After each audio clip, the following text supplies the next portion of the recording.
Hello, and welcome to this very special Thinkers50 webinar on the human-centric enterprise. I'm Des Dearlove, co-founder of Thinkers50. In the post-pandemic era, the nature of work is being reinvented. Best practice is being realigned to the needs and aspirations of people rather than balance sheets.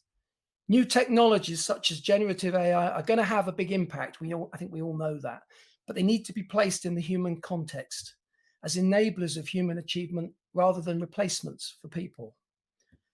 The human-centric enterprise requires management of the highest level. It demands the honesty and bravery to tackle fundamental questions about the who, what, and why of work. These questions lie at the heart of how we can create workplaces that are geared to maximizing human potential as well as making profits. These are just some of the issues explored in the Human-Centric Enterprise, a forthcoming Thinkers50 Mercer ebook that will be published in September. To discuss the new world of work, I'm delighted to be joined by two leading experts. Ravin Jesuthasan is a recognized futurist, an authority on the future of work, human capital, and automation. He is senior partner and global leader for transformation services at Mercer. He's also a member of the World Economic Forum Steering Committee on Work and Employment. In 2020, Ravin was named to the Thinkers50 radar list of up-and-coming thinkers whose ideas could make a positive difference in the world. And in May this year, Work Without Jobs, the book he co-authored with John Boudreau, was named as one of the Thinkers50 Best New Management Books for 2023. We're also joined by Kate Bravery. Kate is a senior partner at Mercer, where she serves as Global Advisory Solutions and Insights Leader. She's worked, it's hard to think of a country or a place she hasn't worked, actually. She's worked in Asia, Australia, North America, and Europe, helping organizations achieve a talent advantage through their people. Kate is also the author of Mercer's annual Global Talent Trends Study and is currently partnering with the World Economic Forum under their Good Work Alliance project to define good work standards and metrics. Kate, Ravin, welcome. Great to be here. Thank you, Des, for the opportunity to talk on this exciting topic today. Well, and just before we dive into detail, we aim to make these sessions, and this session in particular, as interactive as possible. So if you're listening in, please let us know in the chat where you're joining us from today. Send over your questions at any time during the session. I will do my very best to put them to our guests. I was talking about the post-pandemic era, Kate. I think we all sense that something changed during that period. How do you think that kind of what kind of impact do you think that had, and how does that help the move to more human-centric enterprises? Well, for me as an organizational psychologist, it's been a very exciting period of time. I think the last 3 years, sort of bookended by the pandemic and now generative AI, is absolutely changing the way we think about work, the workplace, and working. And those reverberations are going to, flood into the future. So it is a very exciting time. Specifically about the pandemic, it all gave us a glimpse of what could be, and I think that is really exciting. The remarkable truth from our research was that despite the fact that we were 6 foot apart during a lot of that time, we actually came closer together. And what I did see in global talent trends was that trust, particularly trust in organizations, actually went up with that period. So I think the question now is sort of, what do we do with that trust? And the pandemic for me did 2 things. One, it pressed pause. So we all had an opportunity to think about our relationship with work and maybe what we want that relationship to be in the future. And secondly, it accelerated many of the trends that Ravin and I have been talking about for years: flexible working, digitization, a platform for talent. Those experiments, were tangible. We could see them, we could feel them. Coming out of that period, we actually asked 8,000 people around the world, what do you think the future work would look like? And it doesn't matter what your gender, generation, or geography is, the number one response is, we think the future work is more balanced. And so I think the big challenge today as we think about human-centric organizations is, how do we sort of marry that newfound employee voice with delivering on that future vision? That's right. Ravin, Ravin, welcome yeah, back. welcome back. We lost you there for a second. My apologies. I was just in the middle of asking you when you disappeared to sort of define our terms. What does human-centric, mean to you? What's the definition? Yeah, and apologies for that, Des and Kate. So when I think about the human-centric enterprise, I think there are three things that underpin it. Firstly, this notion of skills as the currency for work. The heart of the human-centric enterprise is not processes or jobs, but rather that most human of attributes, skills. And when we say skills, it's both the individuals, the skills that they possess, as well as the expression of those skills in the form of capabilities that ensure the proficient execution of work. So that's the first thing. The second is this notion of boundaryless work, if you will. So a human-centric workplace, allows talent and work to flow across traditional functions and organizational boundaries. Again, because that currency is that most human of attributes. And then the third dimension, and as you alluded to this in your intro, is the seamless combinations of humans and automation or talent and technology. We've seen consistently that, in more traditional process-bound organizations, leaders often lead with technology and often have a binary logic to technology substituting talent and jobs. And as a result, automation often is not particularly successful because it's led with that binary mindset. And that's not the case in the human-centric enterprise, where we consistently see that when leaders lead with the work, they see three very nuanced outcomes. They see where highly repetitive rules-based work might be substituted.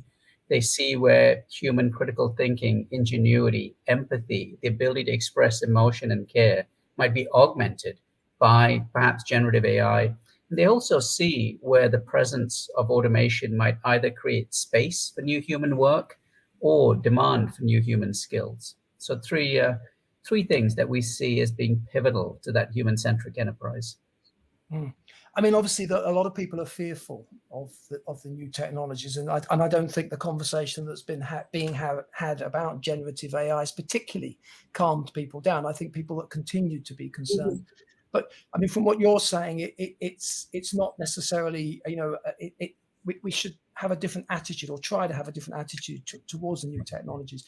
But Kate and I were talking, well, I've got you in case you disappear again. Kate and I were talking about the impact of the pandemic. Mm-hmm. Do you get a sense that it felt like we made some, I mean, I know that obviously there were some really bad things about it, but there were some silver linings. It felt like we leapt forward in some ways in terms of understanding how work could be.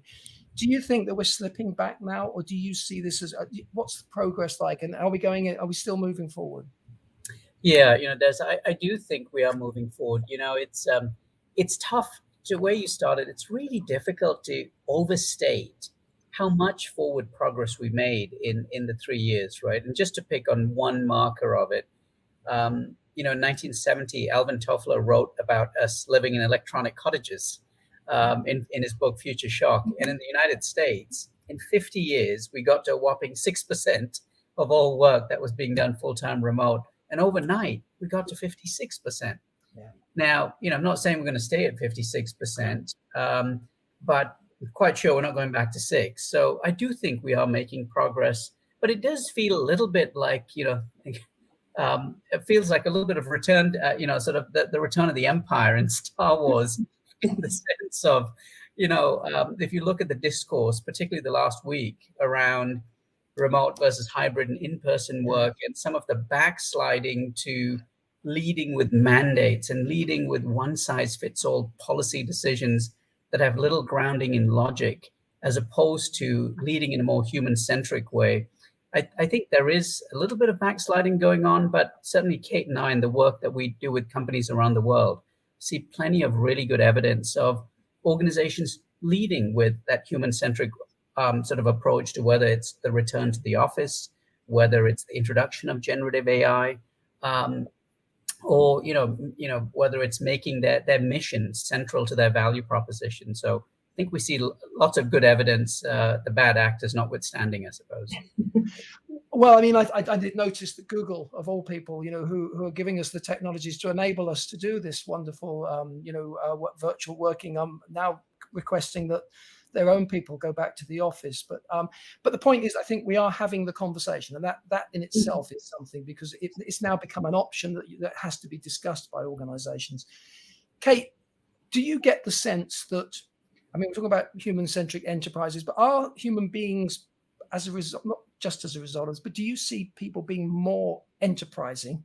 Are individuals, because one of the great things about being given more freedom in terms of how you do your work is this sense of agency. Do you think that people are more enterprising, and what can organizations do to encourage people to sort of use their initiative a bit more? Well, Des, I do agree with your comment earlier that this is about attitude, not just sort of the work operating system. And so I think we have to have a look at that. And Ravin, just listening to you there, I think we should probably read the same sci-fi books, which is very exciting. And generative AI, I think, is bringing that to the fore. But I do agree with you, Des. I think on the one hand, we have seen that enterprises have become more human. So during the pandemic, what was fantastic is people were having real conversations. They were engaging eye to eye, literally and metaphorically, across the generations and the divides. And also having very honest conversations about health and well-being and futures. And I think that's the piece that we see the leading firms really holding on to during this period. But it is a partnership. I don't think the future of work is about fully meeting employees on their terms. I think it is about working what is best for the worker and the enterprise. And that means that, yes, they need really good information on what that future work might look like, but also pragmatic suggestions of how to develop into that future. We also know that during this period, the sort of the loyalty contract, the engagement contract of the past just became less relevant. It was more about a thrive whole person contract. And therefore, people want to also make trade-offs between flexible working and pay and benefits, all those topical conversations that we're having. And let me give a practical example of where I think actually a whole country is getting more of this right. And Ravin, I'm going to double down on your point about skills, because I think skills being the currency is a wonderful enabler. And it is a place where we've started to level the playing field between workers and employees, and they're beginning to feel equal stakeholders when we get it right. The Singapore government, which introduced, I think, the Skills Future program, Ravin, I think it's about 7 years ago, correct me if I'm wrong, they've done a fantastic job of looking at each industry and saying, what are the skills that are going to increase in value over the next few years? And what are the skills that can not just enable you to earn more, but can enable you to move into multiple roles?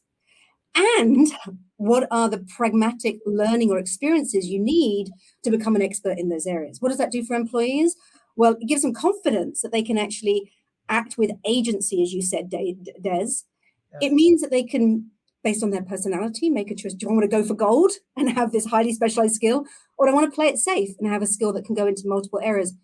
Those organizations that I think are encouraging people to be more enterprising are taking those philosophies in-house.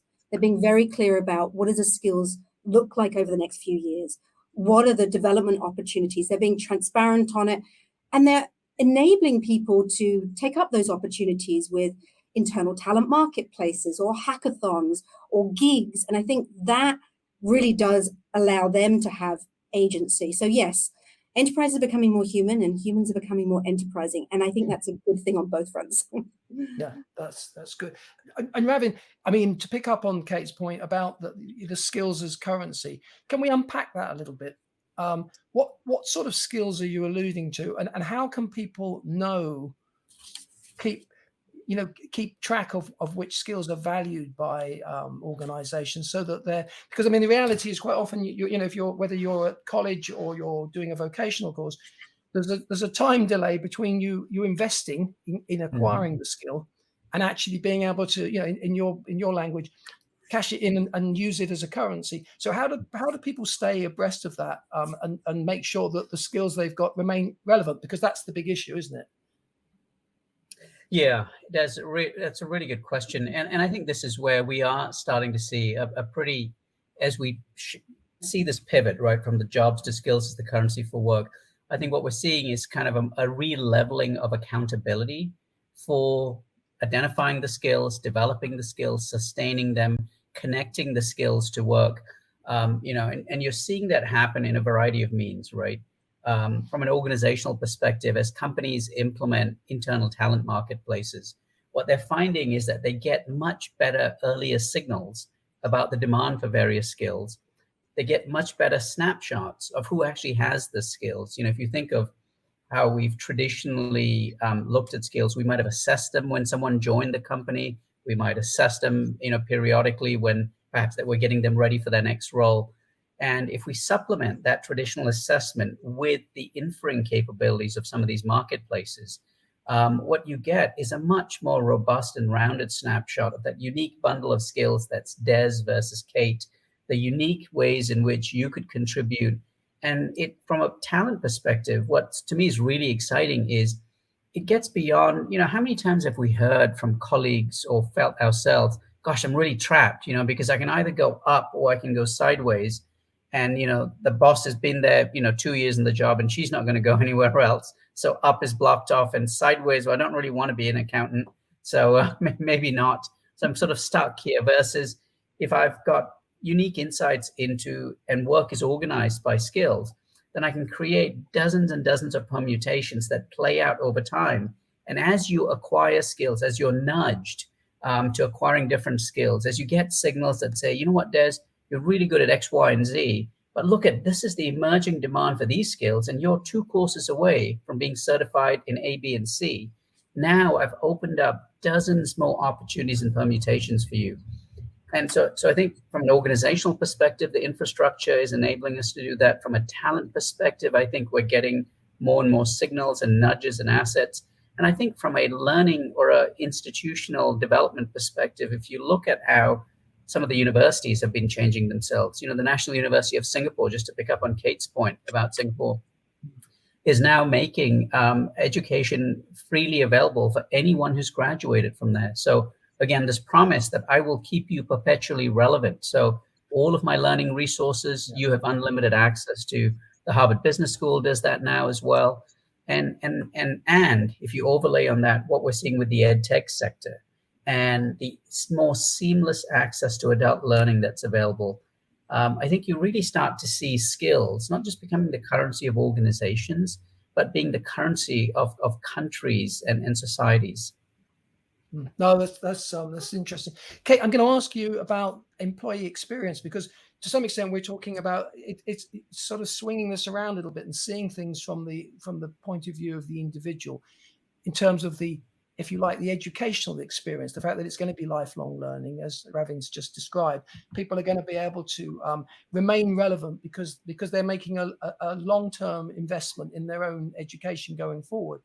Are we seeing some of those sorts of ideas and thinking coming through into how organizations look at employee experience? Because it wasn't so long ago that employee experience wasn't really a language that, or kind of a term that we use, but I get the sense that it's becoming ever more important.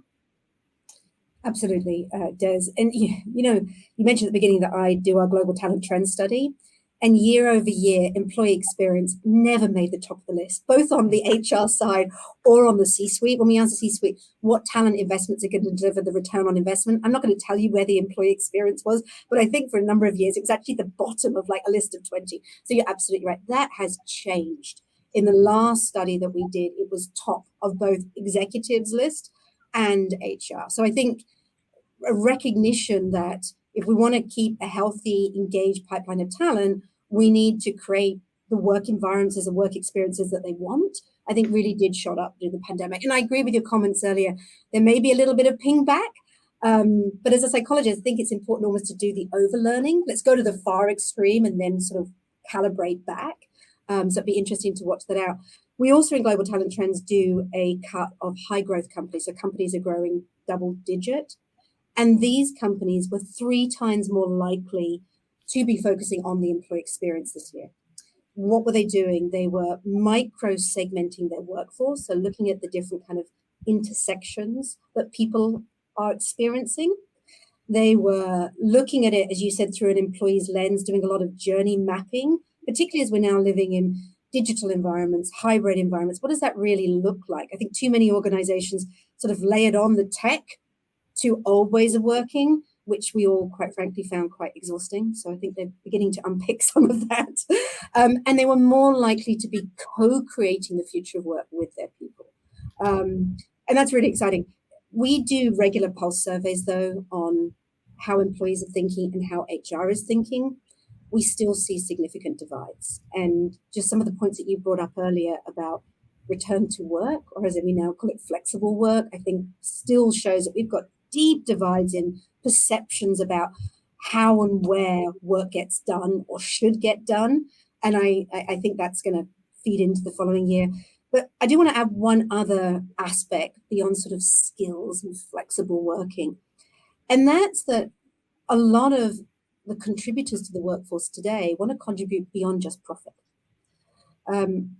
Our sister business, Oliver Wyman, just did a great study looking at Gen Z attitudes. And I think it's called the A to Z of Gen Z. But one of the things that came through there is they said, look, what will get you more excited in your job? What will get you more enthused? And what came out top for them was the opportunity to do secondments that were focused around corporate sociability. So, Ravin's point about we need to be more fluid in how we think about jobs and not kind of fix people and fix jobs. But also we might need to think about how they contribute beyond just returning profit and taking the productivity gains that AI offers and just feeding back those benefits to the shareholder. Well, let's take that point back to Ravin, the fluidity, the way you were describing it did sound, the ability to not to feel so stuck in a role or a job title. The fact that if you've got this currency of skills that you can move in a sort of a fluid way, it all sounds exciting. It all sounds almost too good to be true. Are organizations really living up to that? Do you see that in your work where assignments and tasks are more, I guess, kind of almost moving more towards a kind of a project economy? Mm-hmm. Yeah, Des, they absolutely are. So I want to sort of go back to a model that John Boudreau and I talked about in Work Without Jobs. Thank you for the recognition. And we also sort of expounded on in 2 Sloan Management Review articles. So think of the 3 models as fixed, flex, and flow. So the fixed model is that traditional job-based model. And it's what we've had for 140 years of the world of work.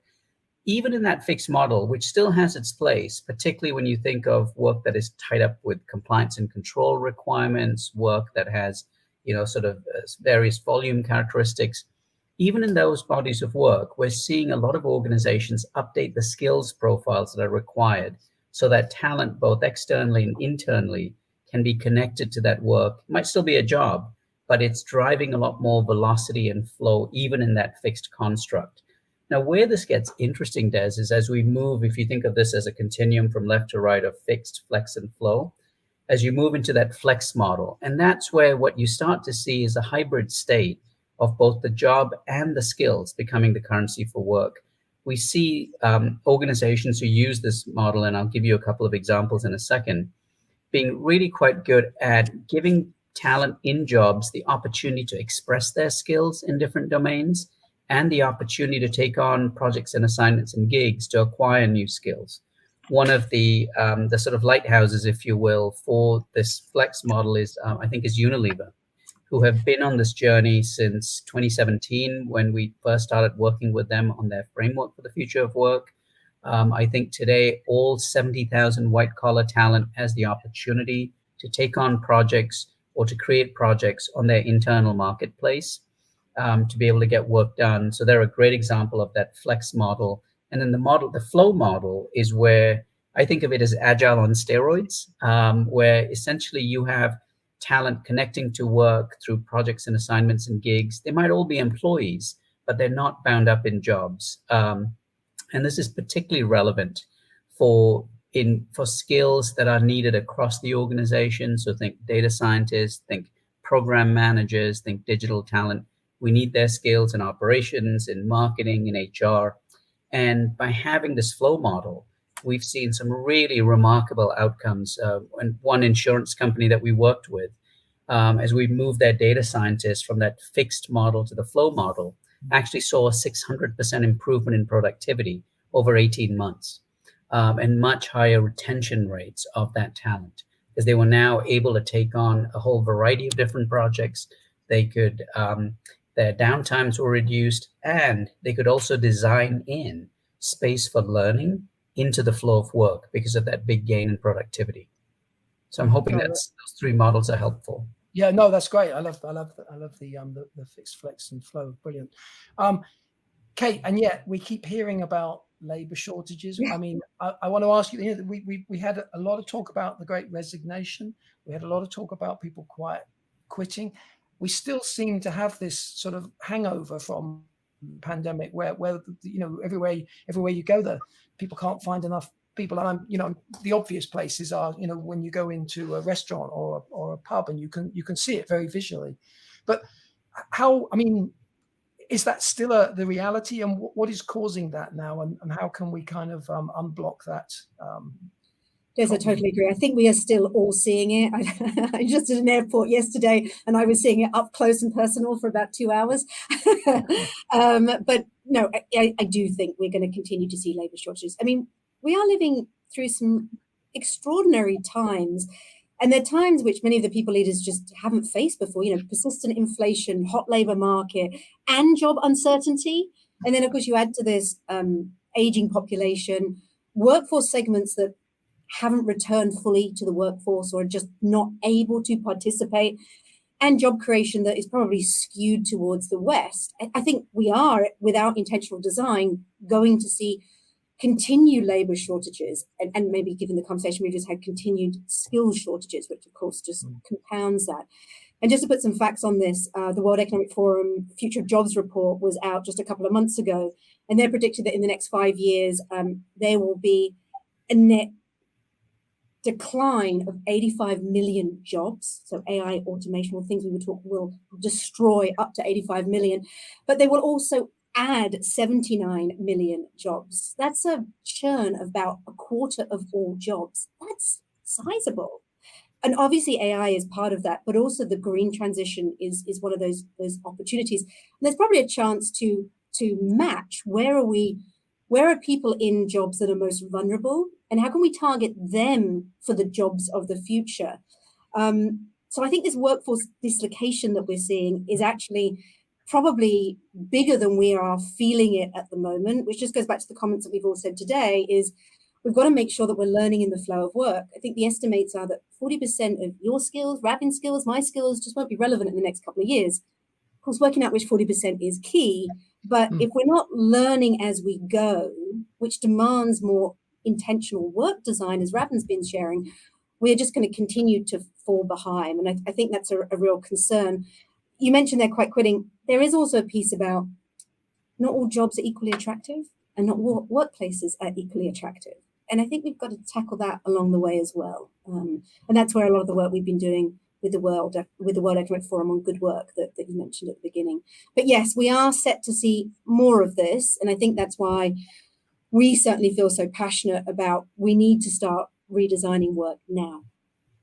No, that's interesting. I mean, we have to talk about, the kind of the elephant in the room is the generative AI. We have to talk about it.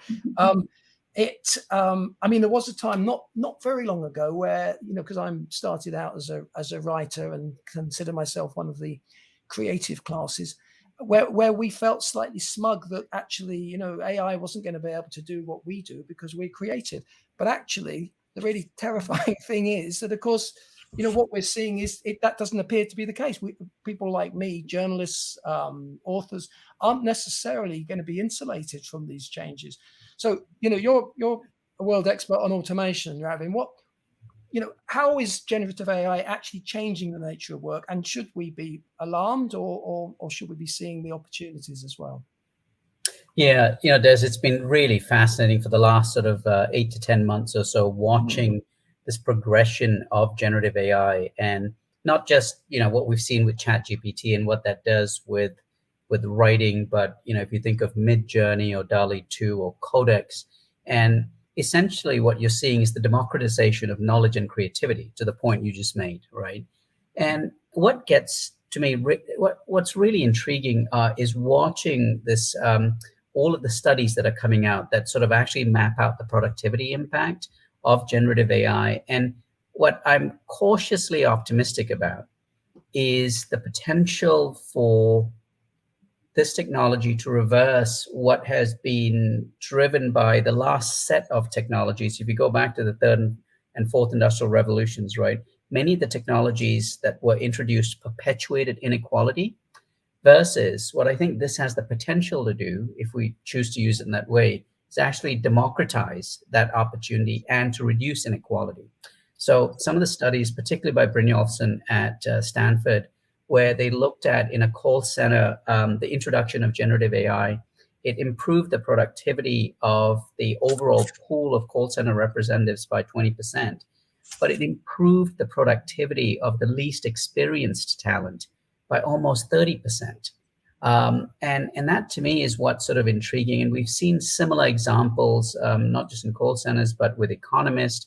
We've seen similar things with the use of Codex, the coding platform, and how that democratization has allowed us to bring more people into the game. Now, it's probably bad for folks like Kate, you and I, who've done this for a while, and where, in the past, those traditional premiums associated with expertise would be built up. And I think you're going to start to seeing some of those premiums come down. But I think it's going to be really fascinating, Des, to see how this plays out. And I think it's going to be one of the few times where the hype does match up with the reality.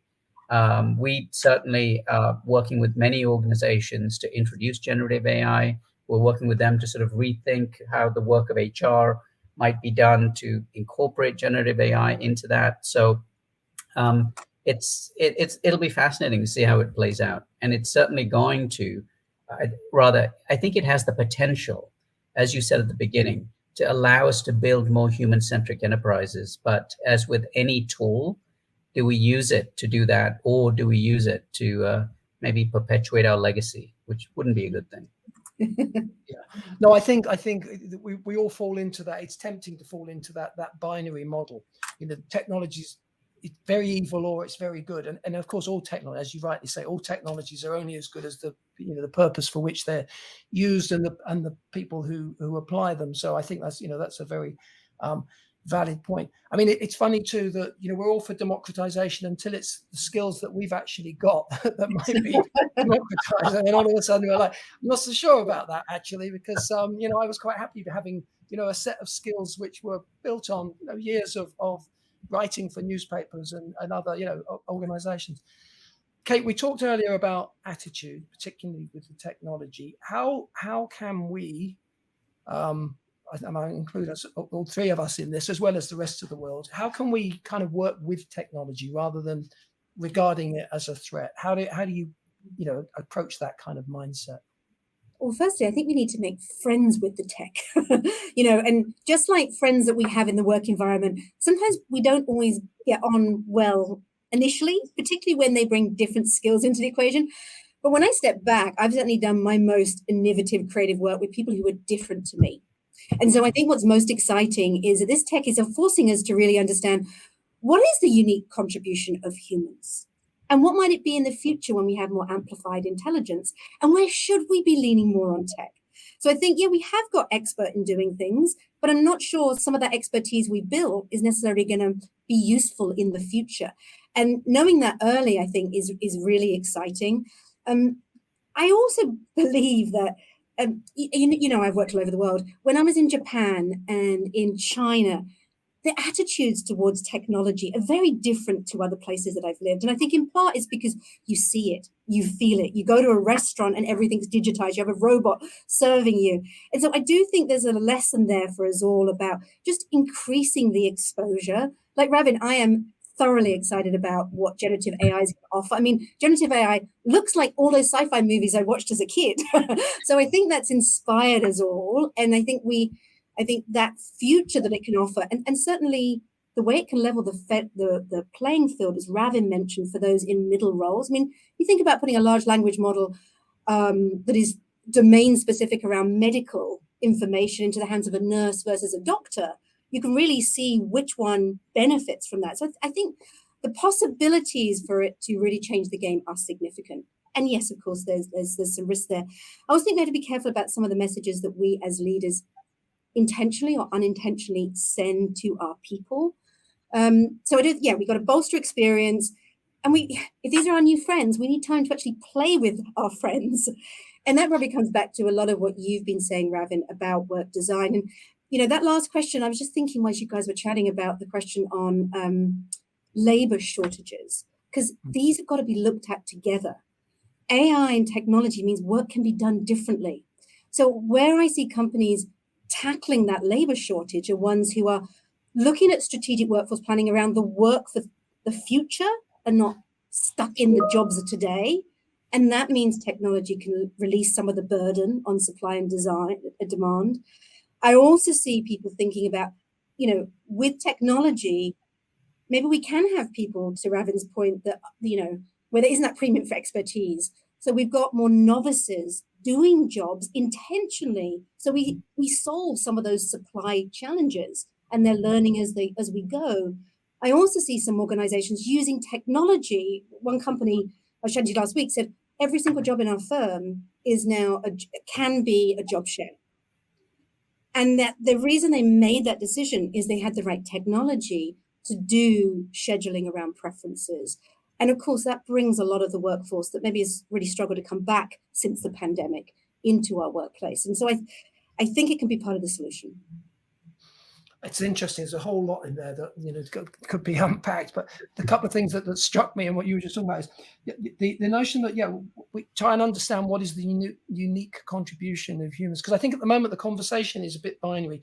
Human, for a lot of people, human equals good, machine bad, and we're not really getting it. That we need to kind of almost revisit what it is that's special about us as human beings and what we bring. I mean, Ravin, you were talking about people as a kind of a bundle of skills, and I would add sort of attitudes and insights and seeing ourselves in a different way, and not automatically assuming because we're human, because we're all, one of the great things about human beings is that we are all different, and we are unique. The other thought that I had as you were speaking is that actually having a few novices with access to the expertise might not be such a bad thing from an innovation point of view, because experts, unfortunately, do tend to get a bit set in their ways, the way it's always been done. And actually having some people coming to roles with a fresh perspective and an ability to access the knowledge, but without having been kind of built a moat around it, which is what experts tend to do. You also mentioned leadership. Now let's talk about leadership. Let's take this up to the kind of the leadership role. What are the opportunities and the role that leaders can play in this brave new world of work? Ravin, I'm going to put that to both of you, but I'm going to start with Ravin with that question. Yeah, as you know, when John and I wrote Work Without Jobs, we delved deep into what does it actually mean to lead in this new world of work. And there were 5 things that jumped out at us. The first being, this pivot from hierarchical authority to a model of much greater empowerment and alignment, where leaders have a brand, because instead of leading with hard power, as we've traditionally been taught how to do, and that works in your traditional process-based environment, which can be deeply dehumanizing. If you move to a more human-centric model, that need for empowerment and alignment becomes absolutely essential, because talent is going to be attracted to the brand you have and the experiences you create. So that would be the first thing. I think the second, as you've just alluded to, a pivot from a very technical view of automation, just because something can be automated, it doesn't mean that it should be, to a much more humanistic view of automation, where you see those 3 nuanced relationships that I talked about. Diversity, equity, and inclusion becomes really important, from an episodic focus where we look at things like pay equity when we hire someone, when we promote them, when we make pay changes, to a more continual focus on diversity, equity, and inclusion. As more work gets done in these agile constructs like projects and assignments, as work gets deconstructed and reconstructed, ensuring that DEI is always there and always present, not an afterthought, and certainly not there from purely from a compliance perspective. The fourth key shift, from a relatively low bar of having leaders who are digitally savvy, to actually having leaders who have true technological and AI fluency. And that means understanding some of these specific technologies, understanding how they influence work, understanding the types of work that are affected by them. And I think this is going to be required of leaders at every level of the organization. And then the last is, coming back to the point of human centricity, this pivot from a traditional mindset of process execution, where I think of people connecting to work through jobs, to increasingly a more human-centric model of project guidance, where talent is truly the central organizing construct for how work is done. So 5 pretty significant shifts, I think. And Kate, what do you see in the kind of in terms of how this will impact on leaders going forward? Yeah, so I'm sitting here trying to find other things to say other than the great points that Ravin has already brought up. Look, I think that we are entering an era where the role of the employer and the manager is to ensure that people are thriving in the workplace. And thriving isn't just, to Ravin's point, about productivity. It's about health, ensuring their long-term wealth, ensuring their long-term employability. So you need leaders who embrace that mindset and are efficient at being able to balance empathy and economics in their decision-making.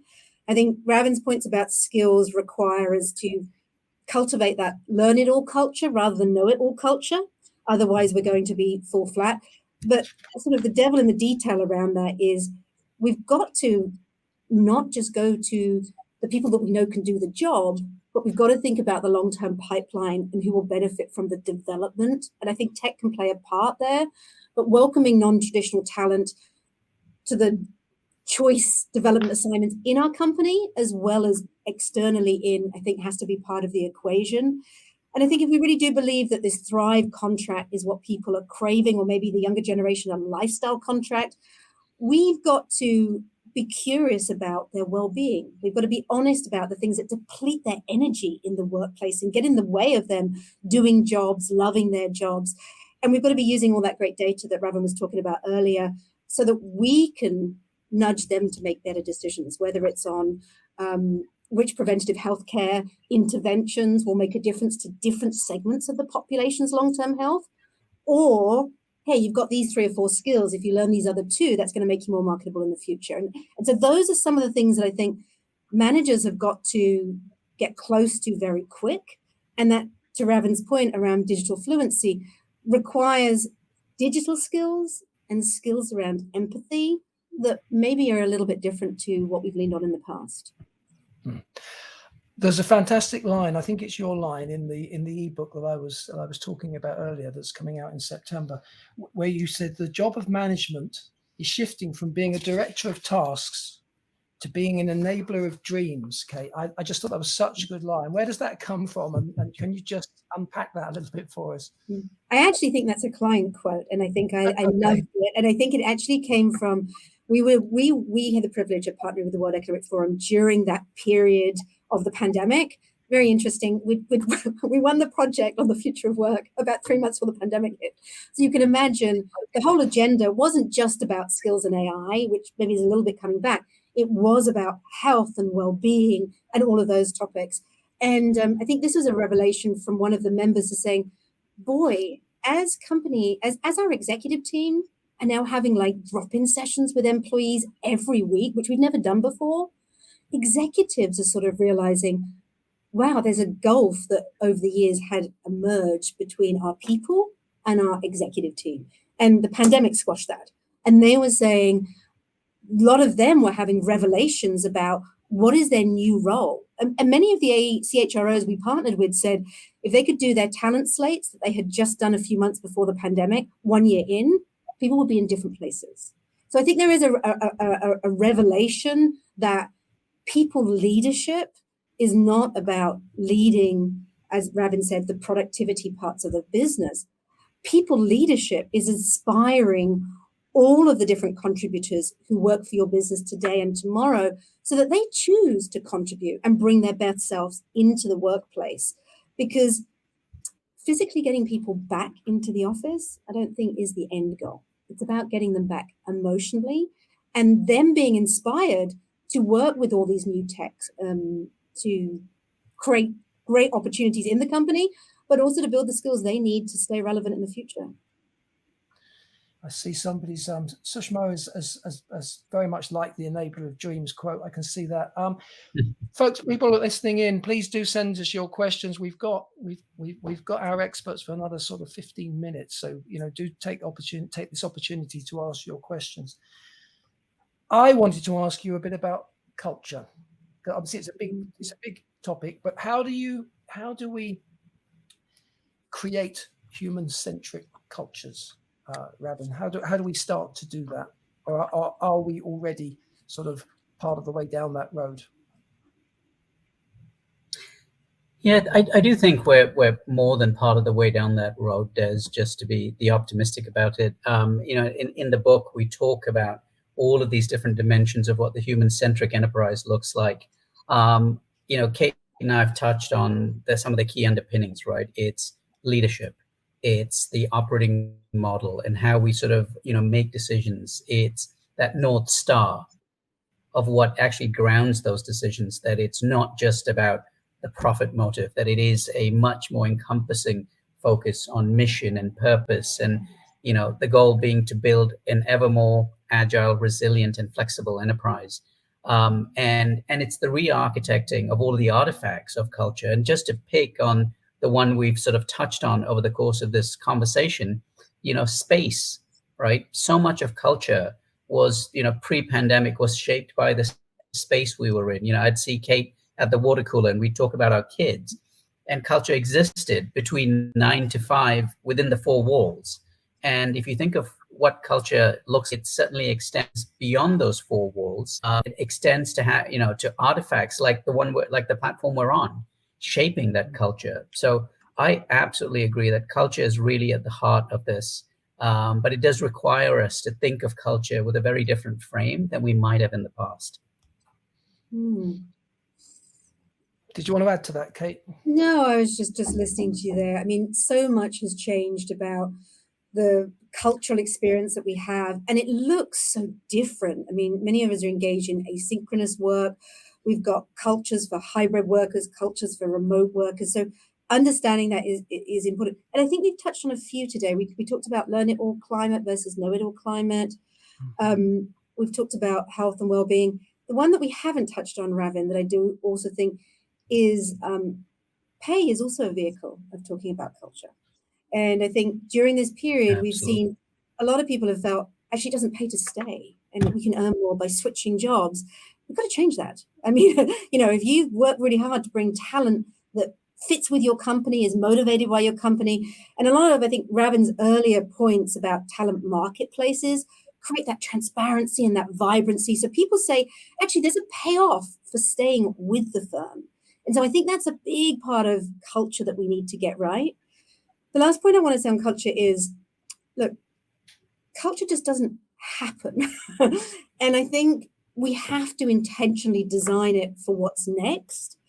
And those that I think have a feel to their culture that transcends those boundaries you've been talking about, Ravin, are those that are very clear about what is our commitments to all our stakeholders. And the companies that are part of the Good Work Alliance that have sort of come off mute on what is our commitment around living wage? What is our commitment on flexible working for all? What is our commitment on how many people we will upskill, not just our own populations, but maybe in the communities that we operate? What is our commitment around total well-being, making sure that people are socially well, emotionally well, financially well, not just physically well? I think those type of things, when we make those commitments, and these companies have been pretty bold by saying we will train up 10,000 people by 2030. We will ensure flexible work options for all by 2025. We will ensure that people have 5% less stress-related illnesses, over the next year. I think when you set those North Stars that aren't just about profit and growth, you have more of a chance of having that permeate into all the decision-making that leaders make. And you get a feel to your culture that isn't just anchored to physical buildings. Ravin, I'm sure you would agree. You've seen some of those really innovative companies that have done that. And they're one of the ones that I would look for to say, I know their culture. What their executives talk about their culture and what employees talk about is congruent. One of the things that I love about Thinkers50 Yeah. webinars is that we have such a global audience. So we've got people joining us from, you probably know, from India, Malaysia, Switzerland, all over the US, Luxembourg, Denmark, Pakistan, Ecuador, Haiti. And I think, we shouldn't forget that we are talking about a phenomenon, work, that is obviously experienced differently in different places. There's a comment from I'm going to struggle to pronounce the name, but Telemaki in Haiti, who says, I would like to help the organization in Haiti, but I can't because the economy's, in such bad shape, really. We shouldn't forget either that not everybody is, we're not just all in the fortunate state to be in a first world country, but how does this stuff play out for some of the emerging economies? Because I know that's an area of interest for both of you. Ravin, can I put that to you? Yeah, Des, and John Boudreau and I talked about this at the end of the book in terms of the impact of what a new work operating system might mean for broader society. And if you think, and what it really does is that by creating human-centric enterprises with skills as the currency for work, you actually democratize access dramatically, right? Because what you're looking at is the opportunity for us to provide opportunity to other parts of the world. I would argue my wife is actually quite involved with our church's mission in Haiti, so we know quite a bit about it. And so much of that is about thinking beyond just Haiti trying to be self-sufficient, but how do we create opportunity and access and growth and development for some of the less developed, the less fortunate countries in the world, and doing so, as Kate has articulated in the Good Work framework, doing so in a socially responsible way. Just because we can get away with $1 a day wage, doesn't mean that we should do that at all, but rather can we index to a living wage as we look to bring, different parts of the world out of poverty. So I do think this notion of skills and democratized access is really the answer versus that traditional closed model for work that might limit us to only thinking about, what's here and now and perhaps the near-term profit motive. Sorry, Kate, I didn't mean to cut you off. No, please. I was just going to say, I totally agree. And I think there are some companies that have made some pretty bold commitments around not engaging in unsustainable work practices. So when they start to look at how they are redesigning their supply chain, making sure that the reason why they're in a community is a positive reason for the community is really important. But I think as we've got a lot of new jobs and opportunities coming on, where we place those jobs is that opportunity to level up. Yeah, I'm just looking to see. I see John, your co-author John Boudreau has joined us and is drawing attention to an article in the Sloan Management Review. Thank you, John. And Frank Kalberg, always good to see you. And lots of questions. I'm just beginning to shape which one I could put to the experts. Okay, here's one. Interesting point, Kate, about being friends with tech. Making friends with tech. Over the past few weeks, ChatGPT has become quite a good and intelligent friend of mine, he says. A question: what can we do to help various kinds of AI become even better friends of us? How can we kind of get closer with AI rather than, because I think the fear factor is huge still. Yeah. Look, I think the organizations that are ahead of the game on this are creating those safe places to experiment. So I think they've started with what are the guardrails, and certainly not putting private data and IP into those publicly available information. But many now are looking to bring those large language models in-house. And I think this is such a unique opportunity in our lives, but we all need to be sharing our experiences and our exposure for two reasons. One, we learn better when we learn together. And two, because you mentioned it many times, there is this fear factor that it's going to eat our jobs. And I think we need to counter that. And I think when you bring people who maybe don't have a tech background, but have a business background, that close to tech, the innovative ideas they're coming up with, the different use cases, is going to be what spurs that next generation. And we've been seeing it play out real time, which has been incredibly exciting. Okay, we've got a couple of minutes left. We've got time for a couple more questions. I've got a question here from Nina in Oslo, Norway. How can support functions go about starting to be a driver of the human-centric enterprise if leaders are not buying it? Ravin, that's one for you, I think. The easy one then, Des. Yeah, absolutely. Well, we hear this all the time. We hear this question in one form or another. If my Yes. boss doesn't get it, if the people above and the senior management aren't really moving fast enough, and quite often I think that will be the case, but not Yes. just generationally, but it is. It's you hear it a lot with the green stuff as well, with the climate change. But people want to do something. People actually care, and they want to change their part of the world. But it's hard if you don't have the support of your senior leadership. Yeah, and I'll just pick on HR as a support function, and I think what we've seen with HR since the pandemic. Diane Gearson, the former CHRO at IBM, said it really well. She said if the CFOs were the heroes of the financial crisis, the CHROs were the heroes of the pandemic, and I think she was absolutely right, because if you think of how awful it could have been in terms of the world of work, and CHROs who actively brought about listening, who actively shifted their mandates from being just stewards of employment and ensuring the compliance of the talent cycle to actually thinking more broadly and being stewards of work. I think the key, Des, is to prototype and use examples and opportunities to reinvent. So more of a grassroots movement. And I think what we just talked about a second ago with generative AI is a perfect example, right? Because you've got organizations starting to experiment. Some leaders might say, nope, we're not doing it. Good luck, because you can't sort of say we're not doing it when every one of your competitors is doing it. And so having HR, or finance or IT be actively involved in prototyping, experimenting, and then documenting the learnings and sharing it upwards, if you will, is probably the best way to get going when you're faced with leadership resistance. Because the forces, both external and internal, I think will help you kind of overcome some of that resistance. We've got time for one question, and it's going to be a kind of a mashup of a couple of questions that I can see in the chat. And Kate, this one's for you. As flipping what we were just talking about on its head, what can leaders like yourself do in organizations to really, to Ravin's point, really kind of role model and prototype this stuff from the top?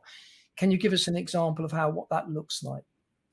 Look, we are still straddling the old world and the new world. So to Ravin's point there about these experiments and pilots are absolutely critical. I think if senior leaders can lend their weight to them, we all end up gaining. Ravin and I, Ravin, you and I both work with financial institutions where they have moved from retrenching and rehiring talent to reskilling and redeploying that talent, have found a 47K net saving per person. That's the type of statistics that win the support of your board and your executive team to move into this new, exciting future of work. I would also say that no company that strives to do good is ever really going to be short of talent.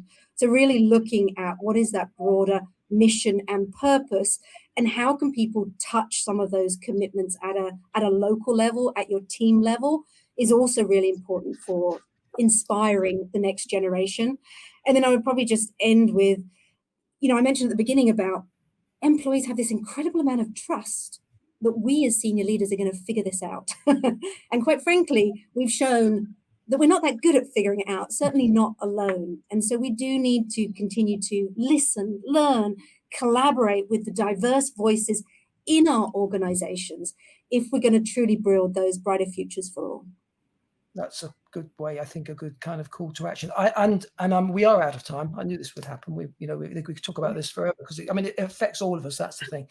I mentioned the Human-Centric Enterprise, which is an unmissable new Thinkers50 Mercer collaboration, a new ebook that will be published in September. Where else, Ravin and Kate, can people go to find out more about your work and to follow your research? We do a lot of research at Mercer looking at trends. If you're interested in staying on the pulse, we have a Staying on the Pulse, which gives you immediate feedback of what other people are saying in the survey. There's a survey on generative AI at the moment, so it includes you to sign up on that because you get the insight straight away. You don't have to come through us. Global talent trends is obviously one of our marquee pieces, and we're just about to do the next big global talent trends. And myself and some of my co-authors also have a book on work different that's also coming out at the end of the year. So another source there. And don't forget, Ravin and John Boudreau's book is Work Without Jobs. It's in all good bookshops. and it should be on everybody's bookshelf. It's a fantastic book. So a huge thanks to Ravin and Kate, and to all of you for tuning in. I've been Des Dearlove, and this has been a Thinkers50 webinar in collaboration with Mercer. Please do join us next time.